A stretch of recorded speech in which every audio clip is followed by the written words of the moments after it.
হয়তো আজকে ৩ থেকে ৪ মিনিট সময় নষ্ট করবেন, কিন্তু আপনার সারা জীবনের সুস্থতার গ্যারান্টি দিতে পারে এই মেথি দানা।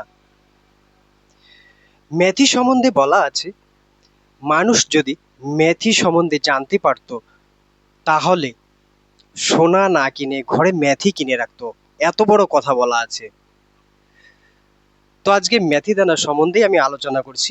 মেথি দানা একটি প্রাচীন আয়ুর্বেদিক ভেষজ উপাদান, যা শতাব্দী ধরে বিভিন্ন রোগ প্রতিরোধ ও সুস্থতা বজায় রাখতে এটি ব্যবহৃত হয়ে আসছে।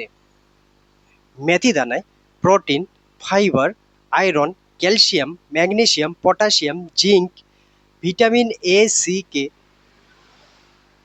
ফোলেট এবং অ্যান্টি অক্সিডেন্ট রয়েছে, যা আপনার রোগ প্রতিরোধ ক্ষমতাকে বাড়িয়ে তোলে। মেথি দানার উপকারিতা সম্বন্ধে সামান্য আমি বলছি। এর সম্বন্ধে বলতে গেলে ১ ঘন্টা শেষ হবে না। যথাসম্ভব আমি চেষ্টা করছি এই মেথির উপকারিতা সম্বন্ধে বলার জন্য শর্ট করে।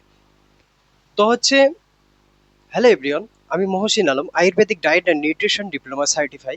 তো আজকে যে মেথি দানা সম্বন্ধে আমি বলছি, এটা যদি আপনারা খেতে পারেন, তাহলে আপনার কি হবে, রক্তে শর্করার মাত্রা নিয়ন্ত্রণ রাখে। এটি কারা কারা খেতে পারবে না এবং কাদের জন্য উপকারী, সেটা আমি পরে বলে দিচ্ছি। এটি হজম বৃদ্ধি করে এবং পেটের যে কোনো সমস্যার সমাধানে এটি বিশেষভাবে ভূমিকা রয়েছে।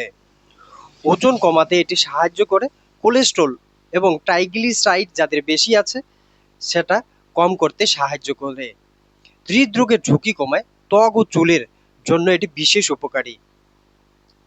মায়েদের বুকের দুধ বৃদ্ধিতে এর বিশেষ ভূমিকা রয়েছে। স্তন্যদানকারী মায়েদের জন্য এটি প্রদাহ কমায়, রোগ প্রতিরোধ ক্ষমতাকে বাড়িয়ে তোলে। তো এই ছোট দানায় এত বড় উপকার আপনি ভাবতেও পারবেন না, সাধারণ জিনিস। তো আপনাকে কাদের জন্য এটি উপকারী? ডায়াবেটিস রোগী যারা আছে, তাদের জন্য এটি খুবই উপকারী। ওজন নিয়ন্ত্রণ করতে, কম করতে যারা চাচ্ছে, তাদের জন্য এটি বিশেষ উপকারী। এবং হজমের সমস্যা যাদের যাদের আছে, এবং স্তন্যদানকারী মায়েদের জন্য, এবং হৃদরোগের ঝুঁকি সম্পূর্ণ ব্যক্তিরা এটি গ্রহণ করতে পারবে। কারা খেতে পারবে না? গর্ভাবস্থায় না খাওয়াই ভালো। রক্ত পাতলা করা ওষুধ যারা সেবন করছেন, যেমন কোলেস্ট্রল, এইরকম রোগের যারা ওষুধ প্রতিনিয়ত খাচ্ছেন, তারা অবশ্যই ডাক্তারের পরামর্শ অনুযায়ী এটি সেবন করবেন। অতিরিক্ত সেবন করলে পেট ফাঁপা, ডায়রিয়া হতে পারে, তাই পরিমিতভাবে আপনারা সেবন করবেন। তো এটি কিভাবে আপনি খাবেন? এটি আপনাকে ১ গ্লাস জলের মধ্যে রাত্রেবেলা ১ চামচ মেথি দানা ভিজিয়ে রেখে সকালবেলা সেটাকে চিবিয়ে চিবিয়ে আপনি যদি খেতে পারেন,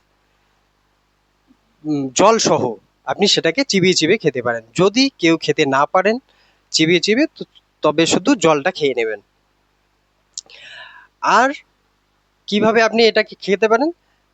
১ চামচ মেথি দানা ২ কাপ জলের মধ্যে ফুটিয়ে ১ কাপ বানিয়ে সেটাতে সামান্য মধু মিক্সড করে, যদি সুগার না থাকে, তাহলে আপনি এটা সেবন করতে পারবেন। মেথিতে অ্যান্টি এজিং প্রপার্টি আছে, যেটা আপনাকে যুবক থাকতে সাহায্য করবে। তো এটা বেশি দিন যদি আপনি ব্যবহার করতে পারেন, কোনো সমস্যা আপনার হবে না। এটা সপ্তাহে আপনি ৪ থেকে ৫ দিন ব্যবহার করতে পারবেন। ৪ থেকে ৫ দিন করেন, ৭ দিন না করলেন, ২ দিন রেস্ট দিলেন। তো এটা সারা জীবন কেউ যদি মেথি ব্যবহার করে, কোনো সমস্যা হবে না। আর একটা আমি সংক্ষেপে বলে দিচ্ছি, যেটা হচ্ছে, আপনাকে আপনার যদি বয়স ৩০ হয়, ৩০টা প্রতিদিন ৩০টা নেবেন, মুখে দিলেন, একদম গিলে ফেললেন, কোনো সমস্যা হবে না। কারো ৩৫ বছর ৩৫টা নিলেন, ৩৬ বছর হলো ৩৬টা নিলেন, ৩৭ বছর হলো ৩৭টা নিলেন, এভাবে একটা একটা করে বাড়াবেন প্রতি বছরে। এটাও একটা নিয়ম। তো এই মেথি দানার ব্যবহার সবাই করুন এবং উপকৃত হন। তো আজকে এখানেই রাখছি, আবারও দেখা হবে নেক্সট ভিডিও। আমার যদি ভিডিও ভালো লাগে, লাইক, কমেন্ট, শেয়ার, সাবস্ক্রাইব করে পাশে থাকবেন পরবর্তী ভিডিওগুলো পাওয়ার জন্য।